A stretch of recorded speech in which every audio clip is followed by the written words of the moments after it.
दर्शकवृन्द नमस्कार। कार्यक्रम सुरक्षित नेपालको नवीन र यो विशेष श्रृङ्खलामा यहाँहरू सम्पूर्णलाई हार्दिक स्वागत छ। म किशोर निरौला। दर्शकवृन्द, हामी यस कार्यक्रममा नेपालमा जान सक्ने प्राकृतिक र गैर प्राकृतिक विपदबारे यहाँहरूलाई जानकारी दिँदै क्षति न्यूनीकरणको लागि प्रयास स्वरूप हामीले यो कार्यक्रम निर्माण गर्ने गर्छौँ। आजको श्रृङ्खलामा हामीले बाघको आक्रमणको विषयलाई कार्यक्रममा चर्चा गर्दैछौँ भने जाडो मौसममा आगलागीका घटनाहरू पनि भएका छन्, यो विषय पनि कार्यक्रममा समावेश गर्दैछौँ। दर्शकवृन्द, नेपालमा यति बेला 235वटा पाटे बाघहरू रहेका छन्। सबैभन्दा धेरै बर्दिया राष्ट्रिय निकुञ्जमा रहेको छ। पछिल्लो समय पाटे बाघको आक्रमणमा मानिसहरू पनि पर्न थालेका छन्। विशेष गरी वन्यजन्तुको वासस्थान नजिकै आवासीय घरहरूको निर्माण गर्ने र बाटो निर्माण गर्नुको कारणले पनि जङ्गली जनावरले मानिसमाथि आक्रमण गर्दै आएका छन्। गत पुस अन्तिम साता बर्दियामा एक महिलाको पाटे बाघको आक्रमणमा परि मृत्यु भयो। पाटे बाघले अर्थात् जङ्गली जनावरले मानिसलाई किन आक्रमण गर्छ, आक्रमणका कारणहरू के हुन् र समाधानका उपायहरू के हुन सक्छन्, राज्यको तर्फबाट के कस्ता प्रयासहरू भएका छन्, योसँग सम्बन्धित रहेको यो विशेष रिपोर्ट प्रस्तुत गर्दैछौँ।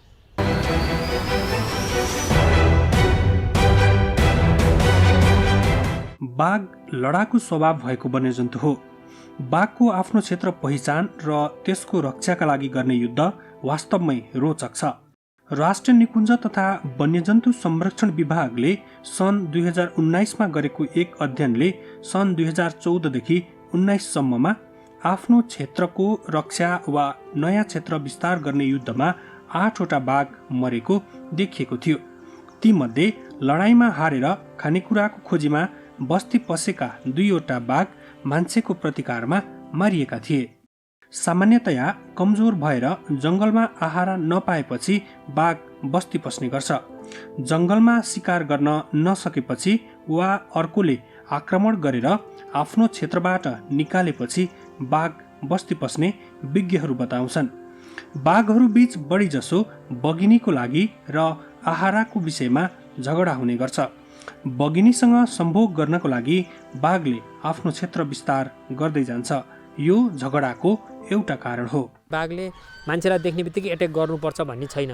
र एउटा एक्जाम्पल मैले दिन के चाह्यो भने जस्तै घाँस दाउरा गर्न जाँदाखेरि हामी निहुरिनु पर्ने हुन्छ हैन। निहुरिँदाखेरि जनावरहरूले चाहिँ नि यो आहार आफ्नै हो कि भन्ने हिसाबले एट्याक गर्न सक्छ। त्यो एट्याक गर्नु भनेको बाघ जस्तो जनावरले एकचोटि एट्याक गर्नु भनेको हामीलाई घाइते नै बनाइहाल्छ। त्यतिखेर हामी हलचल गर्न सक्दैन। त्यसपछि अलि बढी उसले गर्न सक्छ, त्यस्तो हुनसक्छ। नत्र हामी उभिएकै केसमा फेस टु फेस भएको या भनौँ न यो मेरो आरा होइन भन्ने उसलाई फिलिङ पनि उसले एट्याक चाहिँ गर्दा ऊ आफै मुभ हुन्छ त्यहाँबाट। मेरो अनुभव है त्यो चाहिँ नि मेरो आफ्नो। तर जस्तो जङ्गलमा गएर एट्याक गरेको त्यो हुनसक्छ भन्ने हो एउटा। र मैले वाइल्डमा काम गर्दाखेरि धन्दै अनुसन्धानको कामहरू म फिल्डमा बसेर काम गर्दाखेरि म 50-60 चोटि एन्काउन्टर भएको छु। र म धन्दै 15-20 मिनट चाहिँ एकदमै बाघ र म हेर भएर त्यसरी नै भएको अवस्था छ। र तिनीहरूको यस्तो बिहेभियरहरू हेर्दाखेरि त्यस्तो गर्ने बिहेभियर हुँदैन उनीहरूको हैन। कुनै पनि बाघले वयस्क भएपछि युद्ध गरेर आफ्नो क्षेत्र विस्तार गर्न खोज्छ। बाघ जन्मिएको 2 वर्षमा वयस्क बन्ने गर्छ। वयस्क भएपछि डमरुलाई बगिनीले पनि आफ्नो क्षेत्रबाट बाहिर निकाल्छे। त्यसपछि वयस्क बाघ आफ्नो क्षेत्र खोज्दै अर्कोसँग युद्ध गर्न निस्कन्छ। बाघको जनसङ्ख्या वृद्धि भएसँगै यस्ता लडाइँहरू बढ्ने गर्दछन्। बाघले ठाउँ ठाउँमा रुखमा कुतरेर आफ्नो सीमा निर्धारण गर्दछ। पराजित भएको बाघको क्षेत्रका बगिनीहरू पनि विजेता बाघको नै हुन्छन्। विज्ञहरूका अनुसार उमेर पुगेर भवितव्य र प्राकृतिक विपदमा परेर भन्दा एक आपसमा लडेर धेरै बाघहरू मर्ने गर्छन्। कस्तो ल्यान्डस्केपमा छ हैन त्यो जनावर। किनभने हामीसँग अहिले रेकर्ड भएको 9 प्रजातिहरू 9 प्रजाति मध्येमा धन्दै तपाईँको 3टा प्रजाति त लोप भएको अवस्था छ र एउटा प्रजाति चाहिँ नि अब क्याप्टिभमा मात्रै भएको भन्ने हामीले पाउँछौँ। र 5वटा वाइल्डमा र त्यसमध्येमा हाम्रो रोयल बेङ्गल टाइगर हो नेपालमा। र अरू जस्तो साइबेरियन छन्, चिसो ठाउँमा पनि हुने हैन। तिनीहरूको टेरिटोरियल बिहेभियर जस्तै हजारौँ किलोमिटरहरू मेन्टेन गरेका हुन्छन्। ठुलो ल्यान्डस्केपिङमा हुन्छ। र हाम्रो यहाँ चाहिँ नि अब लगभग 100 स्क्वायर किलोमिटर एउटा मेलले मेन्टेन गर्नु भनेको हाम्रो लागि ठुलै हुन्छ। त्यो त्यस्तो खालको फरक छ। अनि उनीहरूको बिहेभियर त्यो अनुसारको अनि प्रेहरू त्यही खालको हुन्छ। स्नोमा जस्तो हिउँ पर्ने ठाउँमा भएको बाघले त त्यहाँ भएका प्रेहरूलाई कसरी एट्याक गर्ने भनौँ न किल गर्ने भन्ने नै अलिकति फरक हुन्छ। तर मोटामोटी जेनरल बिहेभियर चाहिँ एउटै नै हो। एउटै नै हुन्छ। बुढो भएर शिकार गर्न नसकेपछि बाघले मानव बस्तीमा पस्ने वा जङ्गलमा आएको मान्छेलाई आक्रमण गर्ने गर्दछ। यो पनि आफूले आर्जेको क्षेत्रमा अर्कैले आक्रमण गरी उसलाई निकालेपछि ऊ खानाको खोजीमा जाँदै गर्दा मान्छेमाथि आक्रमण गर्दछ। बाघको नेचर चाहिँ नि यस्तो डाइरेक्ट एट्याक गर्ने यस्तो नेचर चाहिँ नि होइन। यो एकदम एबनर्मलको रूपमा हामी लिन सक्छौँ। किनभने बाघ चाहिँ नि देख्दाखेरि चाहिँ नि अलिक खतरनाक अलि डेन्जर चाहिँ नि हो, तर उसले डाइरेक्ट मान्छेलाई एट्याक गर्ने नेचर चाहिँ नि होइन। उसको बिहेभियर चाहिँ नि त्यसमा पर्दैन। उसको आहाराहरू जस्तो मृगहरू भए अरू प्रजातिहरू त्यस्तोमा गर्छ, तर मान्छे नै उसको आहारा हो भन्ने चाहिँ नि होइन। र यो कन्डिसन अब हामीले पनि अब फिल्डमा काम गर्दाखेरि अनि हामीले अध्ययन गरेको कुराहरूमा हेर्दाखेरि चाहिँ नि बाघले त्यो बेला चाहिँ नि आक्रमण गर्न सक्छ जुन बेलामा चाहिँ नि ऊ घाइते भएको अवस्था या उसले चाहिँ नि आहारा नपाएको बेलामा या ऊ बुढो भएको अवस्थामा हैन। र अर्को चाहिँ नि यङ बाघ हैन, अब एकदम डोमिनेन्ट मेलले भनौँ न, अनि त्यसलाई चाहिँ नि आफ्नो टेरिटोरी जुन आफ्नो टेरिटोरीमा देखेपछि उसले पुस गर्न सक्छ। त्यो अवस्थामा चाहिँ नि अलि आक्रमण हुनसक्छ, आक्रामक अलि बाघ हुनसक्छ। र सबैको नेचर एउटै हुन्छ भन्ने नि हुन्न। र त्यसकारण चाहिँ नि यो हामीले अहिले भएका घटनाहरू जुन छन् विभिन्न हाम्रो प्रोटेक्टेड एरियाजहरूमा त्यो चाहिँ नि हामीले अध्ययनै गर्नुपर्छ वास्तवमा। बगिनीको पनि बाघको जस्तै छुट्टै क्षेत्र हुन्छ। त्यसमा अर्की बगिनीको प्रवेश नै झगडाको एउटा कारण बन्ने गर्छ। मान्छेका लागि सबै बाघ घातक नहुने विज्ञहरू बताउँछन्। जङ्गलमा भेटिँदा पनि करिब 50 मिटरसम्मको दूरीमा रहेको मान्छेलाई बाघले आक्रमण गर्दैन। यो दूरी बच्चा साथमा रहेको बगिनीको भने केही बढी हुन सक्छ। बाघले हतपत्त मान्छेलाई आक्रमण गर्दैन, तर यसलाई नजिकै गएर जिस्काउनु भने जोखिमयुक्त रहन्छ। यस्तो छ, हामीले जहिले पनि वन जङ्गलहरूमा जाँदाखेरि हामीले के सोच्नुपर्छ भन्दाखेरि सबैलाई जानकारी नै नहोला होइन। कति कुराहरू वन जङ्गल छेउछाउ बस्नेलाई त जानकारी नै हुन्छ कति, किनभने हामीले त्यही फिल्डमा काम गर्दा गरिरहेको हुन्छौँ। वन जङ्गल गइरहेको छु त्यसको लागि मैले के कुराहरूमा ध्यान दिनुपर्छ भन्ने एउटा चाहिँ नि कम्युनिटी फरेस्टहरूमा पनि त्यहाँ त एलाउ छ होइन। त्यहाँ कोही बेला घाँस दाउराहरू खोलिरहन्छ, त्यो बेलामा जाँदाखेरि पनि विचार गरेर जानुपर्छ। वन्यजन्तुहरू जङ्गलको छेउमा हुन्छन्। र अर्को भनेको प्रोटेक्टेड एरिया भनेको अब राष्ट्रिय निकुञ्जहरू यस्तो ठाउँमा चाहिँ जाँदाखेरि अनुमति लिएर गइन्छ, बिना अनुमति हुन्न। अनुमति लिएर गइसकेपछि के छ जेनरली भन्दा हजुरको गाइडहरू लिएर जाने हुन्छ, जुन चाहिँ नि नेचर गाइडहरू हुन्छन्, टुरिस्टको हिसाबले जाने हुने। त्यो किनभने निकुञ्जहरूमा जाने भने त घुम्नै भनेर जाने हुन्छ नि त बेसिकली। अब कम्युनिटीहरू जाँदाखेरि त्यहाँ म जान हुन्न, त्यहाँ खतरा छ, मेरो अति आवश्यक छ भने प्रशासनसँग पनि सल्लाह गर्न सकिन्छ नि के हो निड। भोलि त्यस्ता निडहरूलाई चाहिँ नि भोलिका दिनहरूमा चाहिँ पोलिसीमा आउनसक्छ, त्यो एड्रेस हुनसक्छ। कति कुरा गर्न नसकेला तर त्यसलाई चाहिँ नि हामीले मिटिङ पोइन्ट खोजेर नि हामीले गर्न सक्छौँ। र वन जङ्गल जाँदाखेरि जहिले पनि हामी वन्यजन्तुले हामीलाई थाहा पाउनभन्दा अगाडि वन्यजन्तुभन्दा अगाडि हामीले थाहा पाउँदा राम्रो हुन्छ। त्यहाँ मेरो छेउमा केही छ त्यो भनेको हामी जङ्गल जाँदा सुनसान क्वाइट अलि ध्यान दिएर जान्छ। चाहे एज अ टुरिस्ट भएर जाँदा पनि हामीले ख्याल गर्नु, जनावरलाई डिस्टर्बेन्स नहुने हिसाबले हामी हिँड्नुपर्छ। र जनावरले भन्दा अगाडि आफूले थाहा पाउन सक्यो भने यहाँ यो जनावर छ है भन्ने थाहा पायो भने आफू सेफ भयो, त्यतिखेर हामीले सेफ हुन सक्छौँ।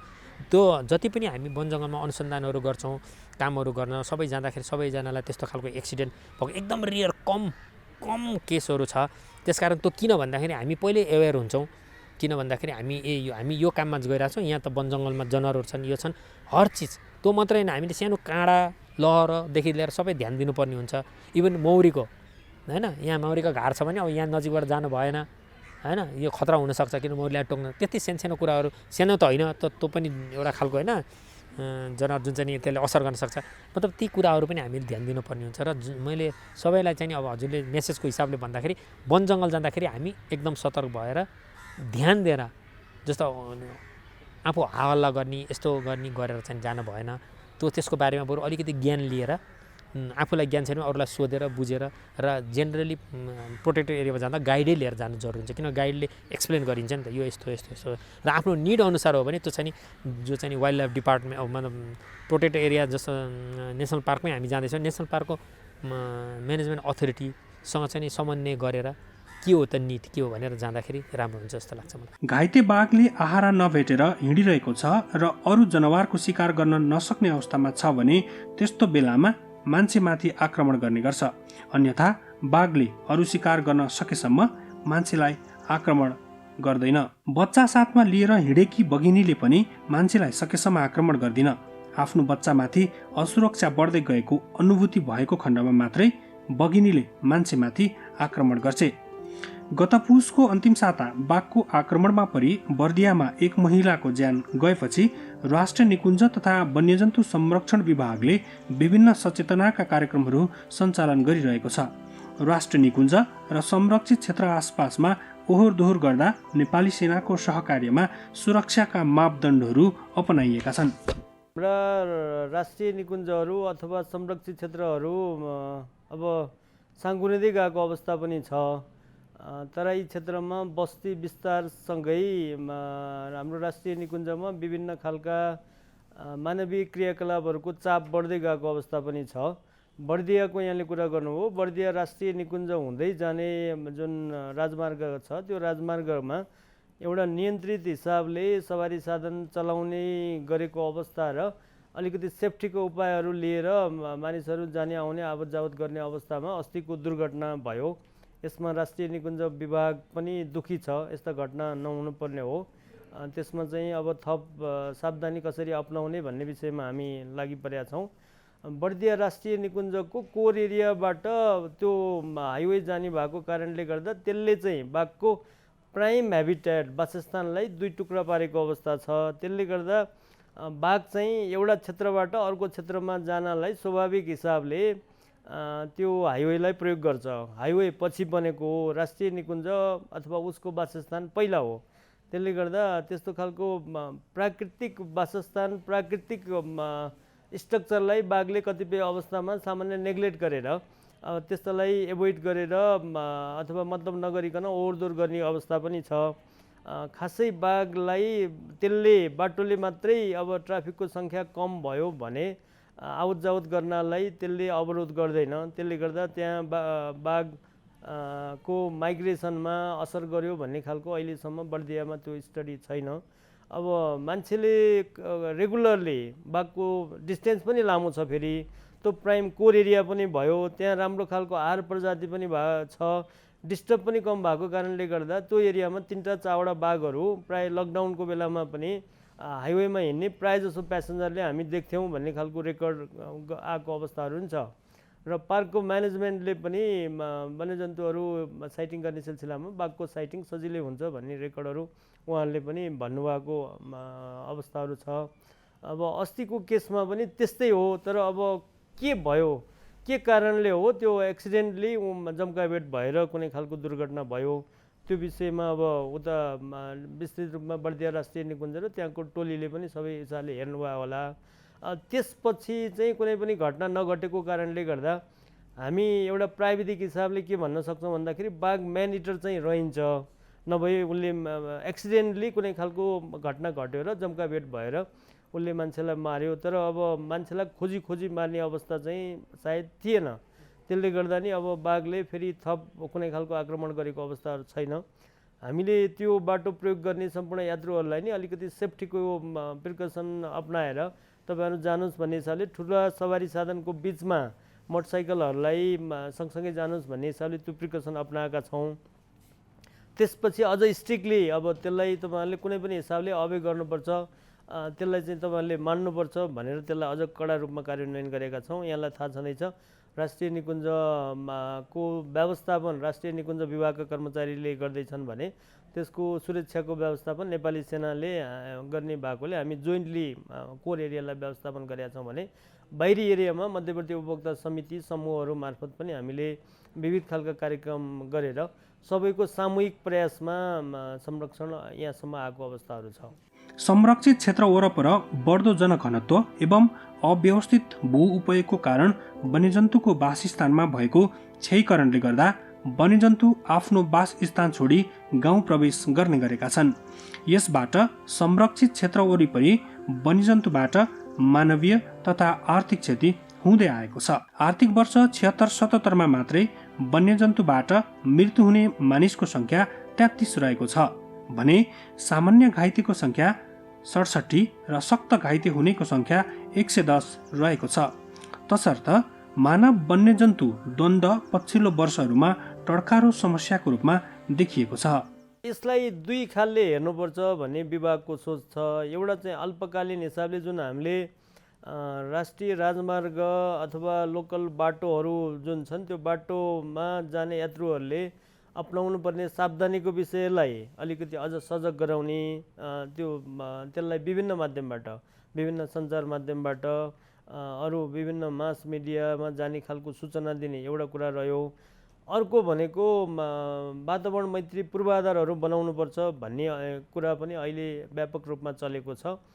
सुरुका बेलामा संरक्षणको कुरा गर्दा राष्ट्रिय निकुञ्ज विभागले मात्रै अथवा वनसँग सम्बन्धित ग्रिन सेक्टरको मान्छेले मात्रै होइन, ग्रिन इन्फ्रास्ट्रक्चर चाहियो, नभई वन्यजन्तु क्रस गर्न सक्दैनन् भन्ने खालको कुराहरू आएको थियो। तर अहिले एउटा खुसीको कुरा के छ भन्दाखेरि अहिले विकाससँग सम्बन्धित सडक विभाग, सिँचाइ विभाग लगायत अन्य निकायले पनि अब वातावरण मैत्री पूर्वाधार चाहिने रहेछ भन्ने सेन्समा उहाँहरूको भोइस र हाम्रो भोइस एउटै भएको अवस्था पनि छ। अब अहिले चाहिँ हामीले लङ टर्ममा गर्ने इन्भेस्टमेन्टहरूमा जुन हाइवेहरू राष्ट्रिय निकुञ्ज अथवा जुन अरू कोरिडोरहरूबाट जान्छन् त्यस्तो ठाउँमा चाहिँ कुनै पनि खालका कि अन्डरग्राउन्ड हुन्छ कि ओभरग्राउन्ड हुन्छ कि वन्यजन्तु पास हुने खालका सजिला खालका पूर्वाधारहरू बनाउनुपर्छ भनेका छौँ। त्यसमा सुधारिएको अलि ठुलो खालको पुल होला। त्यसैमा सँगै अब हामीले अर्को गाइडेड फेन्स पनि भन्छौँ। वन्यजन्तुलाई सबै ठाउँबाट बाटोतिर आउनलाई नदिने हिसाबले डोर्याएर त्यो फनेल जस्तो सेप बनाएर त्यही पुल मुनि अथवा पुल माथि लगेर त्यहाँबाट मात्रै क्रस गरोस् भन्ने खालको यो प्र्याक्टिस ठाउँ ठाउँमा यो सफल पनि भएको छ विभिन्न कन्ट्रीहरूमा। अब हामीले पनि टेस्टको हिसाबले रामनगरमा गऱ्यौँ। त्यो यद्यपि सानो भयो, तर सानो भए पनि त्योबाट धेरै सिकाइहरू पनि आए। हामीले यस्तो बनायौँ भने चाहिँ सजिलै वन्यजन्तु क्रस गर्न सक्ने रहेछन्, वन्यजन्तुले प्रयोग गर्ने रहेछ भन्ने खालको एउटा सिकाइ पनि भएको छ। र अहिले चाहिँ एउटा मापदण्ड बनाउने क्रममा पनि छ वन मन्त्रालय र त्यसमा अरू निकायहरू पनि सँगै हुनुहुन्छ। हामीले त्यो मापदण्ड बनायौँ भने कम्पलसरी अब भोलिका दिनमा हामीले बनाउने राष्ट्रिय राजमार्गहरू जुन राष्ट्रिय निकुञ्ज अथवा संरक्षित क्षेत्रबाट कोरिडोरहरूबाट जाने छन् त्यसमा अनिवार्य रूपमा त्यो फलोअप गर्नुपर्छ भन्ने आउँछ। अब अहिलेसम्म हेर्ने हो भने प्रायः जसो EIA, IE अथवा जुन खालको वातावरणीय प्रभाव मूल्याङ्कनको विषय छ, हामीले धेरै जसो ठाउँमा जुन अब डोनर एजेन्सीले फन्ड गरेकोमा कम्पलसरी त्यो नभइकन उहाँहरूको फन्ड नै नपाउने भएको कारणले गर्दा कतिपय अवस्थामा त्यो भएको छ। नभए सामान्य अवस्थामा हामीले सञ्चालन गर्ने आयोजनाको हामीले राम्रोसँग EIA, IE फलोअप नगरेको कारणले गर्दा पनि यस्ता दुर्घटना अलि बढी हुन सक्ने सम्भावना भएको कारणले गर्दा अहिले नेपाल सरकारले नि यो सबै कुराहरूमा स्ट्रिक्टली EIA, IE को प्रावधानहरू फुल्ली इम्प्लिमेन्ट हुनुपर्छ भन्ने हिसाबले नेपाल सरकार पनि संवेदनशील भएको अवस्थाहरू छ यसमा। वन्यजन्तुको कारणले हुने मानवीय क्षतिसँगै वन्यजन्तु स्वयंको पनि वर्षेनी ठूलो क्षति भइरहेको छ। आर्थिक वर्ष 76-77 मा मात्र संरक्षित क्षेत्रमा विभिन्न कारणले मृत्यु हुने वन्यजन्तुको संख्या 373 रहेको छ। तसर्थ पनि मानवीय क्षति न्यूनीकरणको विविध प्रयास गरिरहँदा दुर्लभ वन्यजन्तुको संरक्षणमा समेत ध्यान पुर्याउन जरुरी छ। राष्ट्रिय निकुञ्ज विभागले अब केही स्पेस बढाउनु पर्यो भन्ने हिसाबले पनि नयाँ स्पेसहरू बढाएको अवस्था छ। जस्तो पछिल्लो समयमा हामीले बाँकेलाई स्थापना गऱ्यौँ, त्यसै गरी पर्साको पूर्वी क्षेत्र विस्तार गऱ्यौँ। केही क्षेत्र विस्तार गरियो भने त्यसमा अटोमेटिकली बाघले अकुपाई गर्न सक्छ भन्ने सेन्समा गरेको र त्यसका रिजल्टहरू हेर्दाखेरि बाघको सङ्ख्या क्रमशः बढ्दै गएको अवस्था पनि छ। अर्को कुरा जुन भइराखेका हाम्रा वासस्थानको गुणस्तरहरू अलिकति राम्रोसँग कायम गर्न नसकेको भन्ने खालको यहाँको विषय हो। त्यो चाहिँ अब हामीले प्रयास गरेका अवस्था पनि छ। अहिले हेर्ने हो भने पहिला जति ठाउँमा पानीका मूलहरू पाइन्थ्यो त्यो पानीका मूलहरू क्रमशः सुक्दै गरेको अवस्थाहरू पनि छ। त्यसै गरी हाम्रा घाँसे मैदानहरू पनि विभिन्न वन्यजन्तुले नखाने खालका झारहरूले ओगटेको अवस्थाहरू पनि छ। त्यसले गर्दा वासस्थान चाहिँ प्राकृतिक रूपमा नै क्रमशः बिग्रँदै गएको अवस्था छ। यद्यपि त्यसलाई नेपाल सरकारले अन्य सङ्घ संस्थाहरूसँग पनि समन्वय गरेर क्रमशः इन्टरभेन्सन गरेर त्यसलाई चाहिँ वन्यजन्तुले खाने खालको वन्यजन्तुलाई उपयुक्त खालको वातावरण बनाएर राम्रो खालको वासस्थान व्यवस्थापन गर्ने हामीले एनुअली प्रयास गरेका छौँ विविध नेपाल सरकारका कार्यक्रमहरू मार्फत पनि। तर जे जति गर्नुपर्ने हो इन्टरभेन्सन त्यो चाहिँ भएको छैन। अब अहिलेलाई हेर्ने हो भने हामीले तत्काल स्पेस बढाउन सक्ने अवस्था नभएकोले त्यो भित्रको वासस्थानको गुणस्तरलाई हामीले अलिकति सुधार गर्न आवश्यक देखिन्छ। घाँसे मैदानको व्यवस्थापन, तालतलैयाको व्यवस्थापन, पानीको व्यवस्थापन, अरू बाहिरी डिस्टर्बेन्सहरू पनि कम गर्ने। कतिपय अवस्थामा अलिकति इलिगली गएका टुरिस्ट एक्टिभिटीको कारणले गर्दा पनि डिस्टर्ब भएर बाघ डाइभर्ट भएको अवस्था पनि छ। सबैलाई ब्यालेन्स गर्ने गरी हामीले गर्नुपर्ने अवस्था छ। अब एउटा हाम्रा ठाउँमा जङ्गल नजिक भएका छरिएका बस्तीहरूलाई एकीकृत बस्ती गऱ्यौँ र जो मान्छे अलिकति आर्थिक रूपमा अलिक कमजोर छ त्यो मान्छे जङ्गल नजिक बस्नुपर्ने बाध्यता पनि हुने। अब वन पैदावार खोज्नको लागि जङ्गल जानुपर्ने बाध्यता पनि भएको कारणले गर्दा त्यस्तो समाजलाई हामीले एउटा उचित वासस्थान र अरू वैकल्पिक रोजगारीको व्यवस्था मिलायौँ भने उहाँहरू भित्र जानुपर्ने अवस्था हुँदैन र त्यसले गर्दा अलिकति हामीले एक्सिडेन्ट कम गर्न सक्छौँ। अर्को चाहिँ हाइवेबाट जाने हकमा जुन हामीले नेपाल सरकारले जुन नियमहरू बनाएको छ त्यसलाई स्ट्रिक्टली हामीले फलोअप गरिदियौँ भने तत्कालको समस्यालाई हामीले समाधान गर्न सक्छौँ। अर्को भनेको अब बन्ने खालका पूर्वाधारहरूमा वन्यजन्तु मैत्री पूर्वाधारहरू बनाइदिनु पर्यो। थोरै इनिसियल कस्ट चाहिँ अलि बढी होला तर लङ टर्ममा चाहिँ त्यसले मानवीय मूल्य वन्यजन्तुको मूल्य गर्दाखेरि थोरै कस्ट बढी लागे पनि त्यो सस्तो नै हुन्छ। त्यसले गर्दा अब बन्ने पूर्वाधारहरूमा हामीले ओभरपास, अन्डरपास अथवा भइराखेका पूर्वाधारलाई नै रेट्रोफिटिङ गरेर वन्यजन्तु मैत्री बनाउन सक्ने अवस्था पनि छ। त्यतातिर लाग्यौँ भने यो दुईटैको लसलाई चाहिँ हामीले कम गर्न सक्छौँ होला। वन्यजन्तु सबैका साझा सम्पत्ति हुन्, यिनीहरूको संरक्षण गर्नु मानव जातिको कर्तव्य हो। दर्शकवृन्द, नेपाल सरकारको तर्फबाट पाटेबाघ संरक्षणका लागि पनि विभिन्न खालका प्रयासहरू भएका छन्। जनसङ्ख्या वृद्धि भए पनि यसको उचित व्यवस्थापन, उचित वातावरण र खाद्यान्न लगायतका विषयमा विभिन्न खालका समस्याहरू पनि सिर्जना भएका छन्। यसका समग्र पाटोमा सरकारवाला निकायले उचित ध्यान दिन सकेको खण्डमा हामीले जङ्गली जनावरलाई सुरक्षित राख्दै हाम्रो समाजलाई पनि सुरक्षित बनाउन सक्छौँ।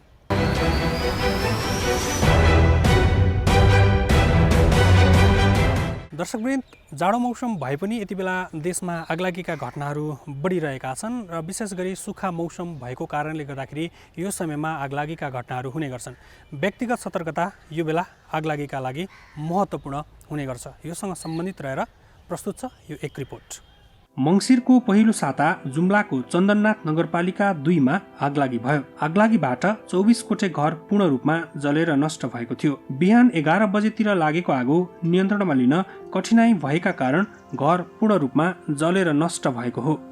आगलागी भएको स्थानसम्म जाने बाटो नभएका कारण चन्दननाथ नगरपालिकाको दमकल आगो नियन्त्रणका लागि जान सकेको थिएन। त्यस्तै केही साता अघि मनाङको जङ्गलमा लागेको डढेलो पूर्ण नियन्त्रणमा आउन निकै कठिन पर्यो। स्थानीयवासी र अन्नपूर्ण संरक्षण क्षेत्रको पहलमा जिल्ला प्रशासन, नेपाली सेना, सशस्त्र प्रहरी बल र नेपाल प्रहरीले डढेलो नियन्त्रणमा लिएका थिए। यसका लागि अग्निरेखा तय गरी आगो आउने क्षेत्रमा आगो लगाएर आगो नियन्त्रण गरिएको थियो। हिमाली क्षेत्रमा बिरुवा उम्रन समय लाग्छ। उम्रिन जोगाउनै हम्मे पर्ने जिल्लामा स्थानीयवासीले दुःख गरेर जोगाएका वनमा आगो लाग्न थालेको 1.5 महिना जति भयो। स्थानीय खानकी बोकेर जङ्गल आगो निभाउन पसेका छन्। पातलो बस्ती र सल्लाहको वन रहेको नासो गाउँपालिकाको बस्तीतर्फ आगो फैलिरहेको थियो। मानव बस्ती जोखिममा पर्ने अवस्था आएपछि प्रशासनले सक्रियता देखाएको थियो। माथिका यी सबै घटना प्रतिनिधि घटना मात्र हुन्। चिसो मौसम भए पनि मानवीय कारणले जङ्गलमा आगलागीका घटनाहरू भइरहेका छन्। विशेष गरी चुरोटको ठुटा जथाभावी फाल्ने, नयाँ घाँस पलाउँछ भनेर डढेलो लगाउने, आगो तापेर आगो ननिभाई खुल्ला ठाउँमा छोड्ने लगायतका कारणले धेरै जङ्गलमा आगलागीका घटना भएका छन्। जङ्गलमा विशेष गरी तपाईँको अब नेपालको सन्दर्भमा भिडपाकाहरू धेरै छन्। भिडमा आगो लाग्दाखेरि चाँडै सल्किने, चाँडै बढ्ने त्यस्तो अवस्था भएको हुनाले त्यसमा विशेष आगो निभाउन अलिक गाह्रो हुने अवस्थाहरू विशेष देखिने हुन्छ।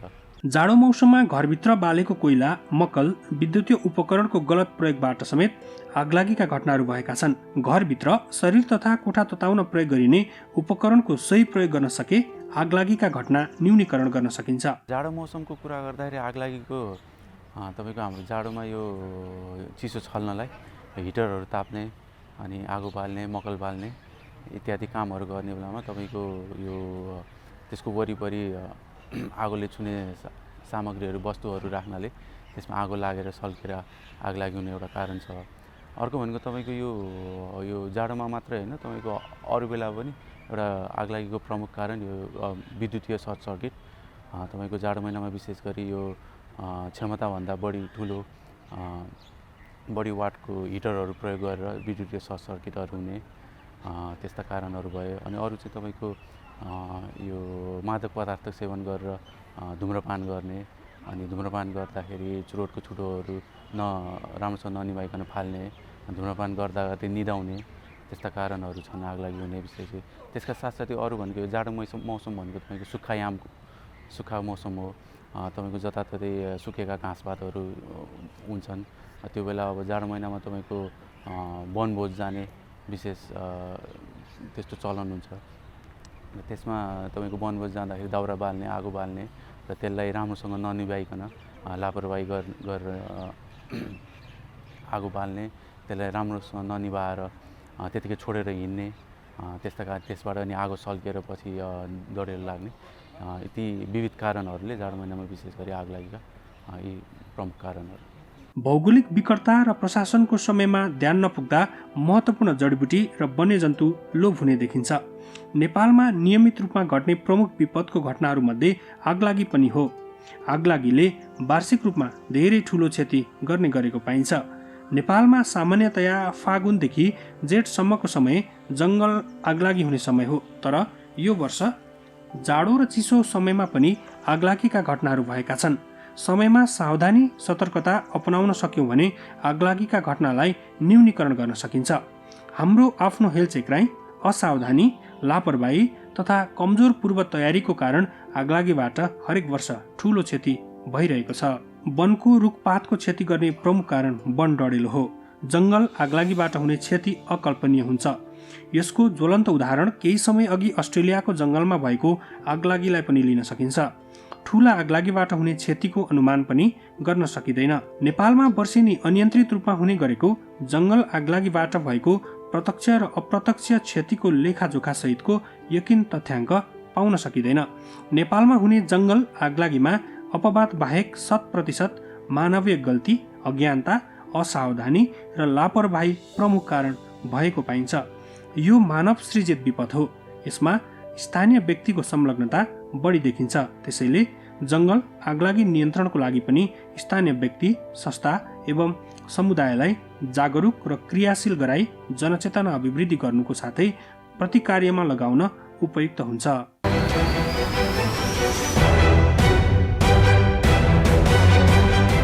दर्शकवृन्द, हरेक विपदमा मानिसको कारणले गर्दाखेरि नै मानवीय क्षति भइरहेको हुनसक्छ।